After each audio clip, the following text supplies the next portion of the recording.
voluntarily just acting like you're in this very dire situation the whole fourth quarter. Later on, you were. Later on in the game, you're down 10. Yeah, that's dire. You got to take to the air. And they did a pretty good job of doing that as quickly as they did. Of scoring as quickly as they did. To preserve their timeouts. Getting that review was actually really helpful. They thought the receiver was down at the 1 yard line, is what they originally spotted. But then they reviewed it and saw that he was actually down at the 3 yard line. So we lost 2 yards. And it was great for Mizzou. Because through that whole review, we didn't have to use a timeout. We could call a play. And we could have the coaches explain, if it ain't there, throw it away. Can't take a sack. Can't waste a timeout. Can't waste any clock. And they had, an easy touchdown in the back of the end zone to the receiver that they clearly need to be playing more because he was open for that touchdown. He had the big catch on the last drive before the interception. They were targeting him on the play that was the game-ending interception, and that was just, he wasn't looking for the ball yet. Bo thought he was going to be ready for it. He was open, but he was still running his route. He didn't turn around for the ball. Didn't expect it, which is a bummer. But he did so many. Donovan Olupide did so many good things. You're not really going to, it's just one of those things that happens. I'm not going to look at that and say he's the reason they lost because of that. Bo, I haven't seen it yet, but people were saying had Marquise Johnson open on that last play where he threw the interception, and I did not notice live, and I haven't seen the replay yet. Yeah. But, that happened a couple of times. He had Marquise Johnson open. It was a touchdown on that play in the first half that he threw. I think it was even probably the first quarter still. He was rolling right, and I don't really know, did he have to get on the move as quick as he did? He didn't clearly trust his pocket, but I think that's fine. It was okay to roll right, but when you do that, now there's a clock on how long you've got because your momentum's going to carry you out of bounds. Once you get there, you've either got to have thrown the ball to somebody or you just got to throw it away. And I think, I'm not sure, but I think he threw it away. I don't think he ever saw him because the ball went so far out of bounds that I can't imagine that it was his intent to throw it to Johnson. But it's possible as well that he was rolling right pretty aggressively because of the pass rush, that he just wasn't able to make a throw across his body and that he did see him, but he just missed the throw. I don't know which one it was, but either way, that was a spot in the game too where, Mizzou started so well with the touchdown. You had the fantastic first 2 plays on defense, and then Zion Young makes the worst play of the worst mistake I've ever seen of a taunting penalty. When I don't think he made the tackle. I think he just ran over there to tell the guy what for. There was no benefit to it, no use for it. Yeah, I saw somebody tweeted at me and said, I blame the coaching for that. You got to tell them not to do stupid penalties. I don't even go that far because I'm sure that they are preaching, hey, this game is going to be won or lost on the margins. And we can't make mistakes. We can't make mental mistakes. So I'm not going to say it's the coach's fault that Zion Young made just an absolutely bonehead decision to taunt a player that like I said, it was a screen pass that the cornerback, forgive me that I don't know who made the tackle. I should bring binoculars.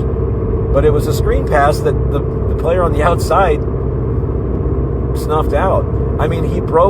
Basically he was being blocked by another wide receiver and got off that block to make the tackle, if I'm recalling this correctly. Zion Young had no business going into this guy's face in that, whether you think taunting is like a soft penalty, like, they shouldn't do taunting, just let them play, let the guys have fun and celebrate. Whether you think that or not, it just is an irrelevant stance because the rule is the rule. If they change the rule and say taunting is allowed, then start taunting. That's fine. It's fun. When it's as damaging as it is to take you from 3rd and long on defense to first down and they get 15 yards, there is no world in which you can do that. And if they make some great plays at the end and win the game, you overcome it, but it still remains true that absolutely set them back. I think they were saying Zion Young, the same guy that made the penalty, was the one that on the very first play of the second half, stripped the ball, or however they made them fumble. It's so hard when you're in the stadium in the upper deck to see exactly how some of those things happen. They didn't give us a lot of replays today either. Was that the strip tackle or whatever? That the one, like, it was the first play of the second half pretty much. And we got, we I guess it was the strip sack, of Ty Simpson, the quarterback. And at first I just thought it was a great play that he got sacked. But then you notice the players, they're like little ants down there on the field from where we sit. And they're like acting like it's something different. And so I'm thinking, is that they get the ball? And they did. It was very clear. I mean, ball was out. And I think Zion Young was involved in that, but it did directly lead to 7 almost easy free points for Mizzou. But in a very similar manner, the mistake he made, which was not a mistake of, I couldn't execute, I tried hard, but I didn't quite do a good enough job. It wasn't that type of mistake, and that's why it kills you. His mistake cost you 7 points. He made up for it, I guess you could argue, but instead of making the mistake that was a mental mistake and not a mistake of effort or execution, it was just a selfish mistake. I want to brag that my teammate made a tackle on you. I had nothing to do with it. That mistake is totally avoidable. And then just make the great play to start the second half, and then, you win the game. Granted, you can't say that because 3rd and long is not a guarantee with this defense. I do, and maybe we're wrong. Maybe we harp on it too much, and it's really every college team deals with it. That, look, the secondary is going to be the first thing to go. It's going to be the hardest thing to get down pat because the offenses are too good. They can move too quick. They can do so many shifts, and it's hard to keep up. It's Alabama's weapons. And Alabama's weapons and their quarterback. It's probably the hardest thing to do in college football is have an elite secondary that shuts down the opposing passing offense because there are so many things that have to go right. So maybe we're too hard on the players and the defensive coordinator, Corey Batoon, but it is that zone defense that it's as though, and it wasn't every play. They did a lot better in moments of the second half. I don't really count the 3rd and 24 as the players failing to execute in this zone because that's just a drop deep prevent defense and it prevents you from winning the game. The call was the problem there. On the other moments, you have to give the zone defense credit for not giving up anything over the top.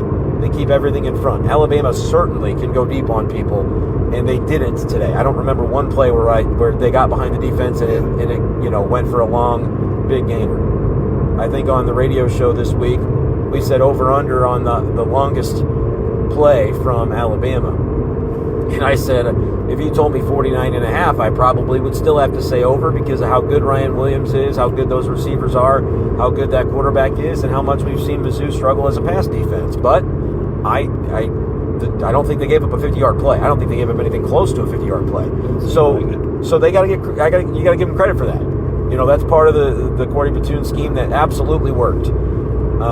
But there's a balance to it because you give up a lot of that easy stuff where it's as though in the zone defense the play does not start until the guy catches the ball and then you tackle it. But that's too easy. That's too much pitch and catch. And they were scrambling a little bit, trying to figure out how many guys to bring. The pass rush wasn't getting home in the first half. It definitely did in the second half.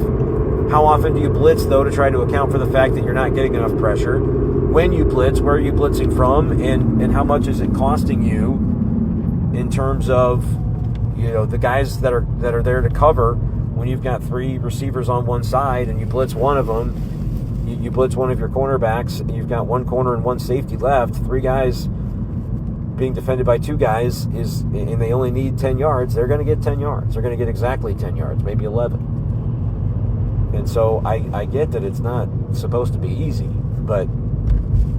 and they did a really good job of outside of that 3rd and 24 and then the 4th down that gave them basically all they needed on the touchdown drive. The 4th down on which they scored the touchdown where that guy was open, nobody was covering him. It's that's probably just a good play call. You gotta guess almost at that part of the field. I told everybody in our section, they're going for this. You cannot kick a field goal there if you're Alabama to make it a 6-point game because a touchdown still beats you. Yeah. So when you're Alabama and that's your calling card and that's your offense and you got the guys that you got, you get 2 yards or 3 yards or whatever it was. Like, that's what you do. You say, we're going to win this game by getting a yard. And I think Mizzou said, let's stuff the run, understandably, because you kind of have to guess. If you don't, if you care too much about a guy that could be leaking out of the backfield or a tight end leaking off the line for a touchdown, easy catch, which is what happened. But if you're focusing too much on that, you're going to probably give up the easy run up the middle for a yard for a touchdown. So I'm not really even faulting them for that. That's just tough. The game is lost, or the sequence is lost on 3rd and 24, or whatever it was, when you give up more than half of it, as though it's like you're playing a punt return coverage. They're so deep that they would have been foolish not to just take the free 15 yards. It's like a self-appointed penalty. And then the 4th and 9, like, I guess I'll have to go back and look at it because I can't see everything live, but whether the cornerback should have made a better play, I think it was just a great play by Ty Simpson and the guy who caught it. I don't know. That's the worst part of it. Is like Alabama's got 4 at least good receivers that unless you're looking at the scoreboard, you might not know who caught which one. Zach texting me, worst I've ever felt after a Mizzou loss. I'm with you there. It really feels like LSU was Jaden Daniels. He's the Washington Commanders quarterback now, and he was Rookie of the Year last year in the NFL. I think, unless I'm going brain dead. I'm pretty sure he won them. He was unbelievable.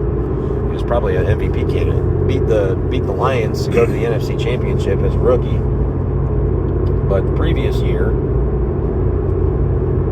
2023, when we went 10-2, we beat Ohio State in that Cotton Bowl. We're 11-1 if we beat that LSU team, and that was a home game. And we knew about that LSU team that they had some issues on defense. And in fact, they hired Blake Baker, Mizzou's defensive coordinator from 2023, as their defensive coordinator after the 2023 season. So this is the second year, right? Second year of Corey Batoon. Yeah, I think I got that right. Last year was his first year. I actually might be getting my ears conflated on some of this stuff. Can't remember if it's year 2 or 3 of Batoon. Anyway,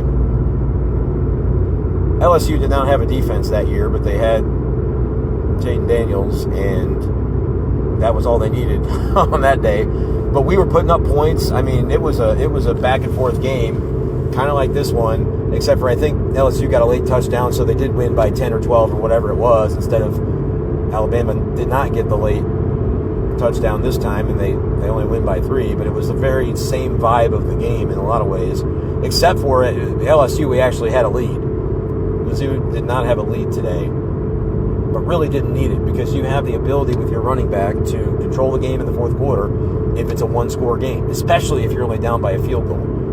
And they just refuse to try it. Like, it would sting if the way they lost was a couple of those drives in the fourth quarter where they, basically drop back to pass on every single play. If they run it on first down and it's 2nd and 8 because they only get 2, and then they run it on 2nd down and it's 3rd and 6 because they only get 2, and they didn't get a push up front for the run game, and they didn't get what they need, and then it's incomplete on 3rd down, or it's, once you're in 3rd and intermediate, 3rd and long, you probably have to throw.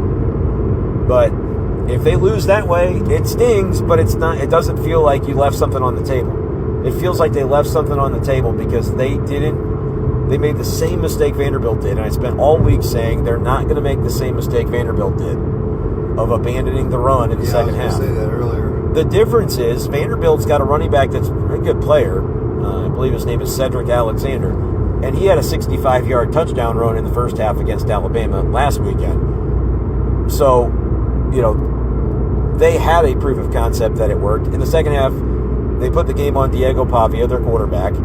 He was part of the run game as well, but largely they were just going to let him, be the one to try to win it for him, and he made a couple of mistakes bad red zone interceptions, and they lose.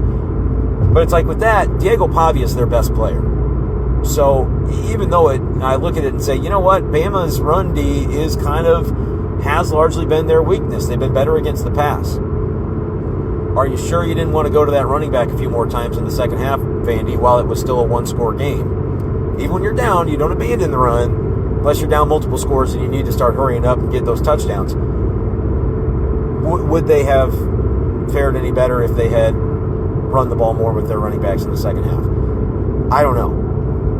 But I feel like Missouri would have, because as good of a running back as Vandy surely has, good enough to go 65 yards on a sprint against Alabama last week. They don't have an Ahmad Hardy, and I don't think they have a Jamal Roberts either. And to not run the ball with either of those guys in the fourth quarter, I'm anecdotal, I don't think they had a rushing attempt in the fourth quarter. If they did, it was earlier in the fourth quarter, or they had maybe one. There were multiple series where they either got stopped or threw a pick where they didn't run the ball. I guess technically it's a rushing attempt for Jamal Roberts on the fake punt. Don't mind the fake punt. The lady in front of us asked, do you think they'll fake the punt? And I said, no.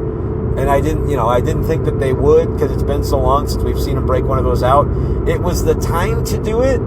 It wasn't quite the spot on the field where I thought they were going to do it, but they did it. And honestly, it's just like everything else. It comes down to referee discretion, because a lot of people said it looked like he got there, but they flat out didn't have a camera angle that they could splice together that was going to make him change the call on the field, even if it looked very clearly like, I think he got there, because he stretched the ball back over the bounds. But they'll say, well, did the ball actually, when he was stretching it out, was it over the boundary, or was it out of bounds? And you don't get credit for that extra stretch back toward the field. They weren't going to overturn whatever the call on the field was going to be, which is an objective bummer. It's not me, just putting it on the refs. I go into a game against Alabama thinking the refs are going to be a problem. Yeah. Like, you're not going to get the benefit of the doubt on much, if anything. And so it's honestly easier for me to let some of it go, unless it's 11 o'clock start. Well, the 11 o'clock start sucks, but the crowd was good. The crowd was into it. I don't think it had any impact. It would have been more fun to kind of look forward to the game all day, but by the same token, it'd probably been more rowdy and more into it. I don't know, man. It was loud. Yeah. This was definitely as loud as it's been. It was, to me, I guess it's easier to say it in the moment because this just happened, but it feels like it was even louder than Kansas. Those people don't like Kansas, so I thought the crowd was actually awesome. I was a little worried at first with it looking kind of half empty, but ABC national television allowed for the kickoff to be like probably 15 minutes late, which it always is on ABC, and so you end up a later start. We've also fine. allowed Alabama to stress out more about the whooping we're about to give them. Yeah, I think it would have been. All day long. I think it would have been preferred to play later, but like ultimately the game happened, and it wasn't like the building was dead, and we didn't. They didn't have any momentum behind them from the crowd. That's they didn't come out lackluster either. It's not. That's the thing you worry about mainly with an 11 a.m. That first drive, it was awesome. The main thing you worry about with 11 a.m. is coming out sluggish. They're just gonna keep doing similar to. Yeah, I know it. Well, they script that opening drive, and then you have to make adjustments in game, and I don't think Kirby Moore did a good enough job of that. When he had to, right? You can say, well, down 10, yeah, you had a touchdown drive. And then, they were tracking toward maybe being able to do something on that final drive, but Bo makes a mistake, or Alubade, doesn't know what he's thinking, and they weren't on the same page. I can live with those. Like, even the ending interception, I can live with, and it bugs me, but it's like, it bothers me that they had to chase the game like that when they could have been the aggressors and asserted the fourth quarter the way they did against South Carolina. I know that this is a better defense than South Carolina, but you didn't even try to do what you did to South Carolina. If I'm thinking about the right game, they just ran it down their throats. It was a mauling, and they didn't even try. And by the time you throw it on first down, second down, you're in third and long. Now you got to throw, but they abandoned the thing that got them here, and still almost won the game. Which tells you they're good. Like, we learned today that they are good. They could have come in here and lost by 17 and really not been in the game. They could have allowed that, that push that was happening late first quarter, second quarter. They could have just kept punting. Bama could have kept scoring, and you could have lost by multiple touchdowns. And you go, we're not as good as we thought we were. Maybe South Carolina's just not very good. Maybe Kansas is just not very good. And Mizzou is good but not great. They might be great. They made too many mistakes today. You didn't have to be perfect. You didn't have to be perfect today, but you had to collectively execute a couple more things than they did, or make a couple more better decisions than they did. A few things that didn't have to happen. That would have there's a lot, but you also have to know, that's true of every football game. Both teams are going to have those. Alabama would be, if they lost, they'd be going, I can't believe our quarterback tripped and fell on the handoff that was a touchdown, and then they reviewed it and saw he fell down and his knee hit the ground, and their ball's at the 5, and then they don't get a touchdown out of it. They had to settle for a field goal. That was a 4-point swing that went Mizzou's way. That was a mistake Alabama made that went Mizzou's way, and they capitalized on it. Mizzou capitalized on the mistake to their credit. But, there was more of those type of mistakes, I think, that Mizzou made. And some of them aren't really tangible. It's just more of a big picture. How could you abandon the run like that? Which isn't like, on that one play, why didn't you see Marquise Johnson open? Which, it would be great if he did. It stings more when it's like that big picture stuff where the script of the game could have been completely different in the entire fourth quarter. Or maybe it wouldn't have been. But, you can't go down without taking a swing on the thing that you're best at, which is running the ball, and they just didn't try it. And it's frustrating, and it harkens back to, I was telling about the LSU game and didn't really finish that story, but the reason I brought it up is because this feels worse than that one did, and that one felt pretty bad. In that situation, LSU had 2 losses. Their defense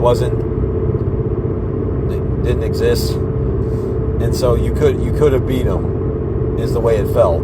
But we couldn't stop Jaden Daniels. But that LSU team wasn't going to the playoff, and we knew it at that point. Which at that point, I think it was only a 4-team college football playoff. And they already had 2 losses, and it was the middle of the year. They might have finished 9-3 or 8-4. But Mizzou finished 10-2. You finished 11-1. You might have been in the playoff that year. And you kind of felt that in that moment, that they let that one slip away. They let it, I'm pretty sure, in the fourth quarter. Didn't lead this one in the fourth quarter, didn't lead this one other than that 7-0, but it felt like you had the exact script that you needed. My whole thing was get to the fourth quarter within a possession, ideally within a field goal, and then assert your dominance, assert your will, be the team that executes in those moments. And they executed some things, they failed to execute some other things. Purdue made mistakes. The biggest issue, though, was abandoning the thing that they're best at. Yeah, I was going to tell you earlier when you said that Mizzou wasn't going to do that, wasn't going to abandon the run. I was wrong. I thought they would never abandon the run the way that they did, and I don't know why. I don't understand the reasoning behind it. I think you just get caught up in the moment of the game, and as an offensive coordinator, and I'm not hearing Drinkwitz's post-game right now, obviously, so I don't know what he said. I'm sure he was asked about Ahmad Hardy, no carries or 1 carry in the fourth quarter. Why? I'm sure that question was asked. But if I had to guess before hearing his answer, I would imagine that for Kirby Moore, it's like your play caller, you want to do kind of the fancy, you want to make the explosive play happen. It's not sexy to run the ball, but it sure is sexy when you beat Alabama. So that would have been my preference. And I can't pretend. First drive was plenty sexy. But they did a little bit of both. I mean, they ran the ball, they threw the ball. That was a great drive. They just got too one-dimensional, and they used the dimension that's not their strength. And if it is Mizzou's strength, I'm not trying to belittle Purpula, but it's definitely Alabama's. They haven't proved that yet. Well, they haven't proved it like they've proved the run thing. We've seen that. We knew our identity, and we abandoned it. We knew our identity. We learned it. You got 2 guys, too. We learned it in the Kansas game, but we really learned it against South Carolina. And we learned that there's a blueprint, there's a recipe, and there's the thing to do, and never stray from it, because if you lose, you lost by doing what you're best at, and somebody was able to just stop you. And it's like when you're trailing, I think that impetus as an offensive coordinator is to feel that antsiness a little bit of like, oh, we're down, so we've got to throw, we've got to get back into it. But they had time on their side. It would have been absolutely backbreaking for Alabama if we would have tried it on the first down play or frankly even second and long. I don't mind it because I think we're that good running the football. Of either of those drives, with whether it was 7 minutes ago, 3.5 minutes ago, there might have even been another series earlier in the quarter that I'm, a little fuzzy. Got to look back and remember. If you try that and you gain 7 yards on a first down carry, it's on like Donkey Kong. Like then you're 2nd and 3, and you go, all right, now we could throw it because we know that if we throw incomplete, it's 3rd and 3. We can still run the ball and get it. And if we're close enough to midfield, now we know we can run it a 4th time. On 4th and 2, we're 4th and 3. Probably not 4th and 3. It needs to be probably 4th and 2 or 4th and 1. And you need to be to at least like the 43, 44, 45 yard line right before crossing midfield to reasonably do that. But they didn't run the ball in those moments enough to even know whether it was a possibility. Kirby Moore wanted to kind of use the short passing game as an extension of the run game. But what we really often see happen with that is like, okay, you get your 3 yards, you get your 4 yards, you get your 5 yards, but you've got to make an exceptional play after the catch, not to just have it be like a 1 or 2 yard game. When you're throwing the ball at the line of scrimmage, which they did a number of times, and sometimes that's okay if you've got the blocks downfield to justify it. But sometimes it was just short passes just to not be running the ball. I don't know. You can be explosive in the run game too. We've seen it. And the abandoning the run, I think, is the most egregious sin I don't get it. Of this game. Plus, when you're running it more, you're shortening the game. Exactly. You keep that quarterback and that wide receivers off the field. You play keep away. You're trying to make the game go this on the score. And imagine being the defense that knows it can't stop the run. There's nothing more demoralizing than that. Nothing. Like, that's a difficult thing as a defense when you know you can't stop them from going 4, 5, 6 yards at a time. And then they maybe break one for 14. And it's just like, oh my gosh, we got to keep stopping the run. And if you can't do it, which South Carolina just couldn't do, and that's how Mizzou won that game, it's just a complete brutal feeling as a defense. And we didn't even explore the possibility of making Alabama feel that. We allowed them to sit in the coverages that they're more comfortable in, that they've got athletes on the back end that they know that they can pick the ball off, they can make a play on the ball when Prabula makes a mistake, if he happens to make a mistake. We went away from our strength as though we were down by 10 when we were only down by 3. It was as though we thought we had to do it all right now. And there's plenty of time, all your timeouts. As we found out, because the fact that they ran that basically 1 minute drill, scoring right on the other side of the 2 minute warning, and then got the ball back, is fantastic. I still hate the onside kick. Drink's not going to like my tweets about the onside kick. I can tell you that right now. But it's like, they didn't win. So what's he going to say? I think it was a mistaken call. It's crazy because you could look at it and say, well, it worked. I mean, they got the ball back. What more do you want? What was the deal with like the first weird onside kick and then doing it again? I don't know if Bama called a timeout because they saw we were maybe looking to go onside and they weren't ready. Yeah. Or if the ball, must have been what it was. I think they must have called a timeout. Yeah. And my head was spinning because I was like, wait a second. We're not actually going to onside kick it, are we? I even tweeted, I was like, Corey Batoon, get your lunch pail and a hard hat. 3 plays, we got to stop them. And really, they're going to run the ball. Maybe that's part of it. He says, I know he's terrified. It's very conservative of Drink, but he's terrified of giving up a return. But give your special teams a little credit. They haven't really given up a return this year. And so if you're worried you're not going to be able to get the touchback, okay, fine.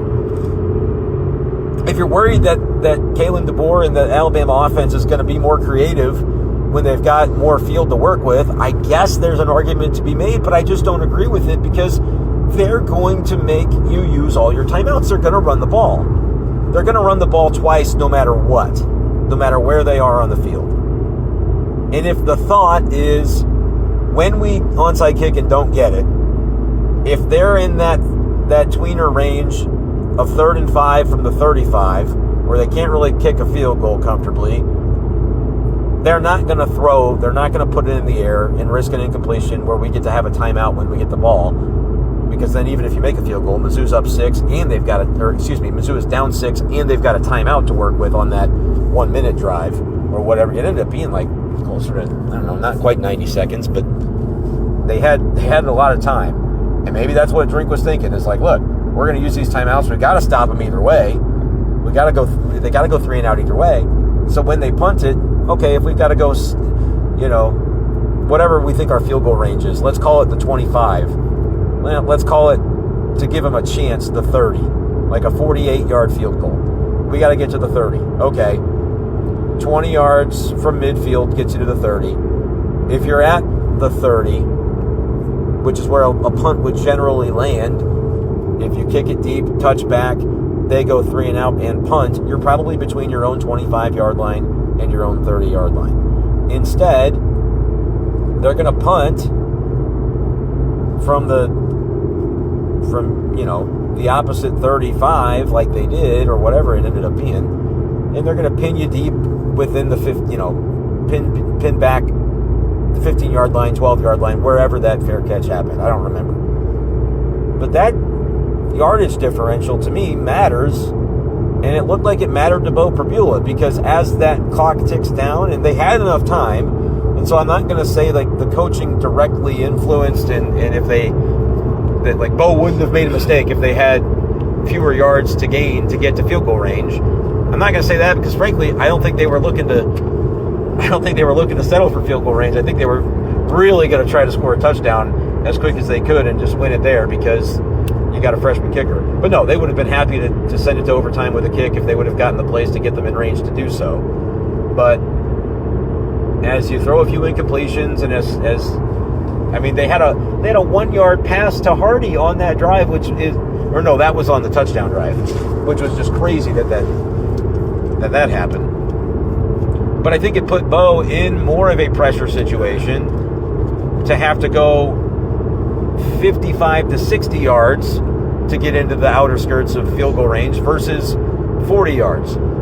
If you kick it deep, 3 and out, use all your timeouts, they punt, you fair catch it at the 25 instead of the 12 or the 15, and that's probably conservative. Their punter had a couple of shanks. You could have the ball 40-yard line. You could have the ball at midfield, force them to be in an unfavorable position when they have to punt. Not a spot where they can pin you deep, and now your quarterback with no timeouts has to do it all himself. It was a mistake situation that built upon itself. Mistake not to run the ball. Give yourself a chance to not need Bo to be a hero. Win it with your running backs and your offensive linemen like they did against South Carolina. Okay, if that happens, the fourth quarter goes differently. Well, it didn't happen. So what does that lead to? Bo's got to be the hero.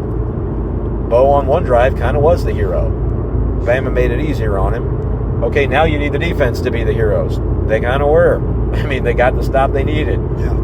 This was after the game should have already been over and Mizzou wins it, or at least is driving down 3 with way more time on the clock and all their timeouts, where they're just kind of churn. But once that doesn't happen, there's the next, it's like a fork in the road. That version of the game died because you didn't run the ball. The version of the game that we ended up seeing in the multiverse of madness. The version of the game that we end up seeing requires Bo Perbula to lead a game-tying or game-winning drive. He's going to have to do it without any timeouts. Volunteering him to do it from his own 12-yard line instead of potentially his own 25, 30, or even better if the pressure's on Bama to make a good punt or give us the ball at midfield. Because then even without timeouts, you can almost run the ball. You can go first down, out route 7-8 yards. Okay, it's 2nd and 3, but you get out of bounds, so now the clock stops. You could potentially run the ball on 2nd and 3, get a first down, and the clock is going to stop while they reset the ball. Now, granted, you've got to probably know that you're close enough to be able to get the first down, but that's what's so great about it. You get into those situations, and Bama has to then guess what's going to happen. Instead, it had to be Bo being the hero, and they tacked on to the distance that he was going to need to cover in a very limited amount of time with no timeouts by onside kick again. I'm sure Drink had an explanation for it. I will listen to it later after we're done driving. I don't think there's anything he can say that'll make me change my mind that was hurtful. But it wasn't the thing that cost him the game. It still ends up being fine if they can connect. If Olubade is looking for that ball and Bo fits it to him, or if Bo sees Marquise Johnson, who everybody was saying was open, they might be in field goal range, kick it, then you have the rest of the game to play. You play overtime, whatever it is. But there's just so many frustrating things because they played really good. Like, largely they played a really, really good game. You have to consider the opponent. It's annoying when they're getting all those first downs through the air, but, like, they're good. That happens in college football, though. Yeah, and there's professional athletes on the other side that are going to be in the NFL in a year or two. And then they're going to be doing it at that level. I don't even know number 17's name as we're sitting here. But it wasn't Isaiah Horton, Jeremy Bernard, or Ryan Williams that are the 3 receivers I knew about mostly coming into the game. 17 is the number that Jalen Waddle wore, or he wears it for the Dolphins. I think he wore it for Bama as well. And this guy had the shake and bake of Jalen Waddle. And he's like, as far as I'm aware, their 4th receiver. So it's going to happen that you're going to give up a bunch of first downs. You kind of have to bend but don't break, and they mostly did. Where they failed in the bend but don't break was the Zion Young penalty on the second play of the game. The worst taunting penalty in the history of organized football. You just can't do it. There's no way I'm going to sit here and go, the refs shouldn't call taunting. It's just let them play. No, it's a rule. It's a rule, and you know it's a rule, and you cannot let yourself get that fired up. It's going to sound like the biggest dork in the world, but you have to be the biggest freaking gentleman. Just, like, ignore something that has nothing to do with you and don't taunt the guy. Because if you get off the field, there's no reason to help. If you get off the field, you have all the momentum in the world. Up 7-0, you just stop them, and you're going to say, try to stop Ahmad Hardy. We're going to run it at your face. Instead, they couldn't get off the field. It's a penalty. They have multiple third downs. They were awful on third down defense. I expected them to be. They were awful on fourth down defense. I expected them to be. That's just the way it was going to go against Alabama. You probably had to be better in like 1 or 2 more spots. There were some spots where they got stops. They get credit for that. But, I mean, you know it's going to be an uphill challenge to stop those guys on third down, and then when it suits them, fourth down. You can't give them free 15 yards, and it would have been like 3rd and at least 15. And from that spot on the field, they could have given a prevent defense and given them 12, and they wouldn't have gone for it because they would have been pinned too deep. You got to be closer to midfield. So that was a killer penalty. A mistake that cannot happen. Regardless of the great things that he did and the pass rush did later in the game, it wasn't enough because of the way that those mistakes can build on you. They did so many things really well. Like, I'm leaving this stadium thinking they're better than I thought they were this morning. I don't even know how to explain that. Yeah. Because they didn't win it. But I pin it to 3 coaching mistakes: onside kick, Kirby Moore abandoning the run, Corey Batoon prevent the win defense in a key spot where they couldn't afford it. And I attribute it to the Zion Young penalty. I attribute it to zone defense, was bad, but it's going to be bad. That's just what it is. Bo Pribula, I don't know how many picks he had. 3? I mean, he had one that I thought that wasn't even picked that I thought was. I already sat back down because I thought, they caught that ball, but I guess they didn't. So, had multiple picks, had more that could have been intercepted, you got away with. And so he struggled to make decisions. But they put more on his plate than was required of them if they were managing this game like the South Carolina game.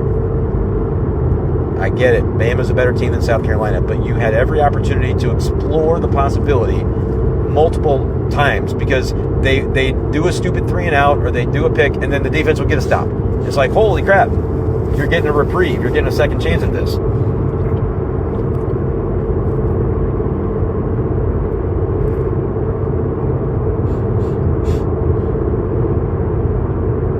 But they just couldn't do enough. Man, frustrating loss.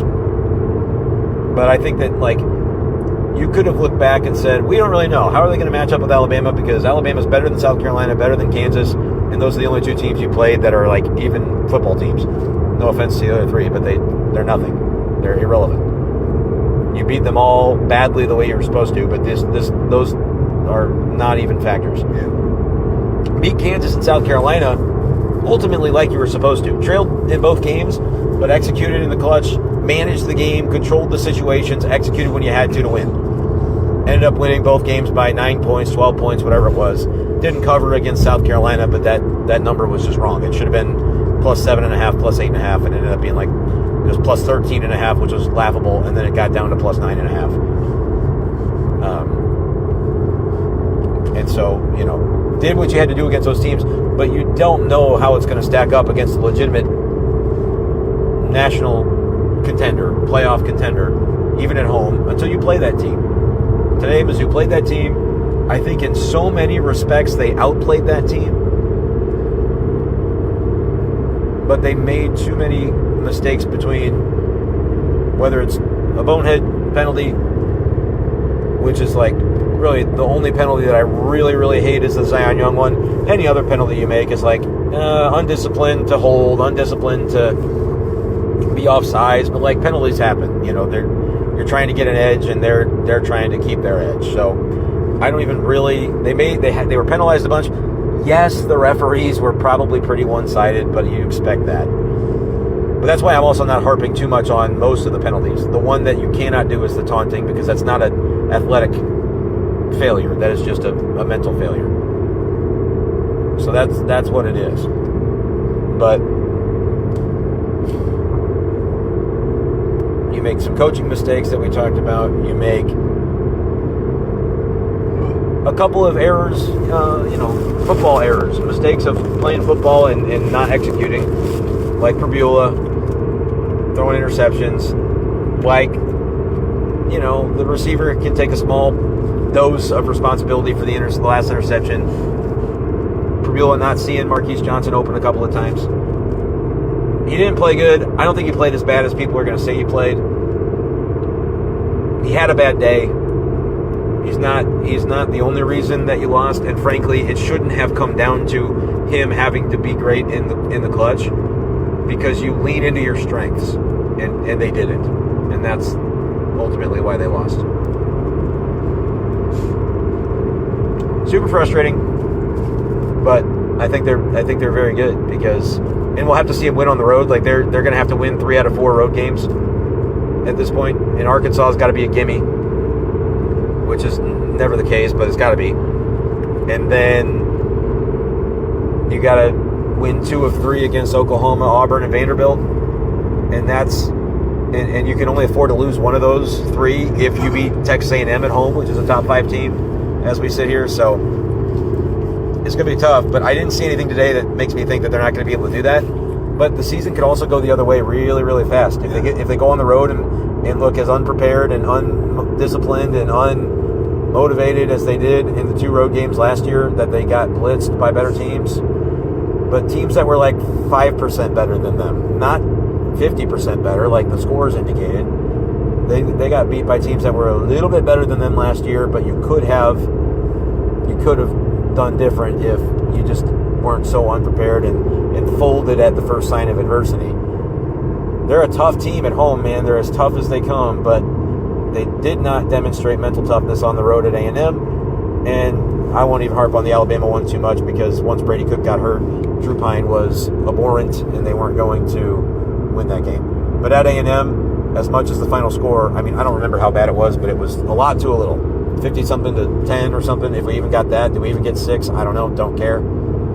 But we had a touchdown to Luther Burden that was called back on a penalty, and it's like at that point it's like they gave in. And the whole vibe shifted, and they never got it back. If that's what happens on the road at some of these tough environments that they're going to have to go and play, at Auburn, at Vanderbilt, which is not going to be any sort of pushover, and at Oklahoma, which is going to be a nightmare environment, they could lose all. Winning 6-3 at Texas. It's a neutral site game. That's the Red River rivalry, but it's exactly the score that I would expect. If I would have had time, I would have bet the under. It was like 42.5, and it certainly is going to go under because neither team has an offense, which is good. Well, and I'm Oregon. What's the score of Indiana Oregon? 13-10. Interesting. How much time's left in that game? Halftime. Interesting. Yeah, that's probably a great game. I liked Indiana +7. I didn't know if they'd win the game, but if they do, then they're just legit, and their quarterback is legit this year, and that's the difference between this year and last year for them. And I don't guess John Mateer is playing for Oklahoma. I don't know, driving, but I'm not surprised to hear it's 6-3. But the point is, you can go win 3 of the 4 road games and clean up Mississippi State at home, clean up A&M at home. That's our next home game is November 8th against A&M, and they're ranked 5th in the country, playing Florida tonight. Arkansas is hanging with number. What's the score of Arkansas, Tennessee? 10-10. How much time's left in that game? Like 5 minutes and a half. In the first half? Yeah. Okay, I was going to say the total for that game was 68.5. Like they're supposed to just go back and forth all game, and the fact that that's not happening is a little bit crazy. Now it still could easily hit the over, but that's wild that it's been more of a slow start. But like you could win 3 or 4 on the road, beat A&M, beat Mississippi State. You're 10-2. You're in the playoff. I'm pretty confident that would be the case. It's not a guarantee, but I'm pretty confident. And I think they're good enough to do that. They are also not over the hump enough in the way they've proven to get over the hump when they're not going to be favored or it's a coin toss on the road. They are fully capable of finishing 7-5. They're fully capable of losing at Auburn, losing at Vanderbilt, losing at Oklahoma, beating Mississippi State, beating Arkansas, and then we'll see about A&M, and that could be a 7-5 season, which absolutely cannot happen. I bet the over 7.5 wins. That should be absolutely a gimme. But the floor is still 7-5. I'm not going to believe it's 6-6, but technically it is. Like you could beat Mississippi State and lose all your road games and A&M, but I don't think that's going to happen. Notre Dame's nowhere near blowing out NC State. Well, 10-7.5. Notre Dame's not deserving of being a playoff team, but if they win out, they probably will be because that's the way. Ranked 16. That's a joke. They've lost 2 games, but anyway, they could still go 7-5. I don't think they will, but we're going to find out a lot in 1 week at Auburn. Colorado's only down by 3 against Iowa State. Yeah, Colorado's not very good. They're hanging in there, though. Yeah, Iowa State's not very good. They're ranked 22nd. Yeah, whatever. They're in the Big 12. I'm an SEC homer. They would get chewed up and spit out by an SEC schedule, and they would not be anything near a ranking. They shouldn't be ranked 22nd. Well, they don't play in the SEC though, so they don't have to worry about playing that type of schedule where every single week is a gauntlet, unless you play Kentucky or Arkansas. Which you play at Arkansas, you can still lose. Hopefully not. I mean, they're playing tough against Tennessee, so that just kind of tells you it's not ever going to be easy. But I'm just convinced that the teams in the bottom of the SEC would maul the teams in the bottom of every other conference. The teams in the middle would do the same to the middle of every other conference. But you can go 7-5. I feel better about the chance to go 10-2 in the event of a loss to Alabama than I thought I would. That might be the way to phrase it. Because yesterday, I forget which show it was that they were asking me, do I think they miss the playoffs if they don't beat Alabama? I'm like, well, before the season, I did predict a loss to Alabama and said they'd go 11-1. So clearly, at some point or another, I thought losing Bama would not be the end of the world. The way they lost Bama, despite the mistakes that were made, tells me that they can elevate over the difficult back half of the schedule and still make all their goals happen. But we'll be singing a different song if they lose 20-17 at Auburn, and it's like, oh, you almost beat Auburn. There's no almost about beating Auburn. I don't know what Auburn and Georgia are doing, or if that game has started yet. I think it's tonight. It's Auburn at night. But and that's, I think we play them at night next week too. 6:30. Yeah. But I just don't care. Mizzou, that's a must-win game for Mizzou. Because if you lose at Auburn, no offense to Auburn, but that will tell me that you're probably not running the table of Vanderbilt, Oklahoma, A&M, and then you can still clean up Mississippi State and Arkansas. But if you lose at Auburn, who I consider to be about as good as Vanderbilt, but maybe a little bit lesser. But hell, I mean, if Auburn beats Georgia today, which hopefully they do, and they're so high from their win that they don't see us coming the way they ought to. So shouldn't drop a ton. I 24 to Bama. I honestly don't care that much about what the ranking ends up being. It's still a matter of go clean up Auburn and no matter what you're It does. Yes, it does. Games. Remember that, right, that's what I'm saying. Like, if they just take care of their business, I don't think it's going to come down to the committee screwing them. And so I just am not that worried about it. Like, I'm not going to be clinging to my phone at 1 p.m. tomorrow looking for the AP poll to come out because I just don't care. They'll drop. No, it doesn't matter. A little bit. Not yet. They'll drop to 17 or 19 or whatever they'll drop to. Win at Auburn, win at Vanderbilt, and everything's going to sort itself out. You have to win. Those two games are must-wins to make the playoff, I think. Because you have to give yourself the leeway of being able to lose either Oklahoma or Texas A&M and win the other one. If you lose Vanderbilt or Auburn comes first, then Vandy. If you lose either of those, I have a hard time thinking you're going to run the table because I think Oklahoma's a better team than those two, and I pretty firmly believe Texas A&M is a better team than those two. Although your saving grace is that you do get A&M at home. You do get A&M at home before you go to Oklahoma. So if you lose to Auburn or Vandy, and then you beat A&M, you beat Mississippi State, you're going to Norman with a record of 8-2, needing to win to vault back probably into the top 12 because Oklahoma, I kind of hope Oklahoma beats Texas. I kind of think about it as like, well, Oklahoma may need to take some losses. So under this possibility, if you do lose to Auburn or Vandy, beat A&M, you probably do want Texas to beat Oklahoma today just because you're not making the playoff at that point without a win over Oklahoma anyway, and you kind of want to make sure that a win over them gives them a second loss to where you can hop them if you're 10-2 with a head-to-head over them, and they're 10-2 with losing the head-to-head. But there's so many really difficult games that all these teams will still have to play. Oklahoma probably picks up another loss. So really, you can root for this, that, the other. Mizzou has to win their road games.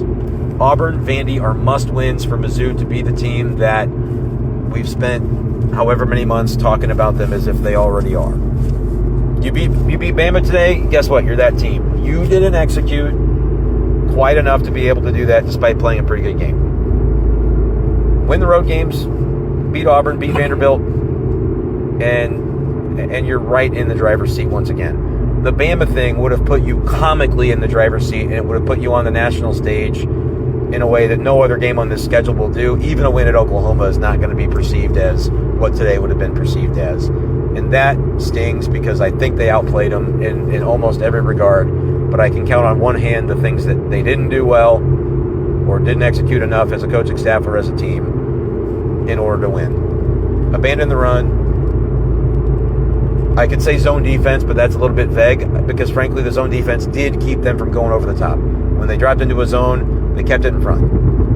When they played man, however many times they did, they didn't go over the top on them. So the combo was what it needed to be. But 3rd and 20 some odd, giving up almost 20 to where Bama was so comfy to go for it on 4th down, and they did, and they got it, was the second most egregious thing that happened. Well, the most egregious thing that happened, Zion Young taunting penalty. Number 2, abandoning the run. Number 3, the 3rd and 20 some odd, which is just like the damn 3rd and 37 that they had the other week, where they gave up 33 against South Carolina on 3rd and 37. It's identical, except for it wasn't as many yards. But it allowed South Carolina to then kick a field goal, and this time it allowed Alabama to have the confidence to correctly go for it on 4th down, just like they correctly went for it on 4th down from the goal line and got it. But none of that happens if you if you play call better on 3rd and 20 something. So that was number 3. You're excused, by the way. And number 4, the onside kick.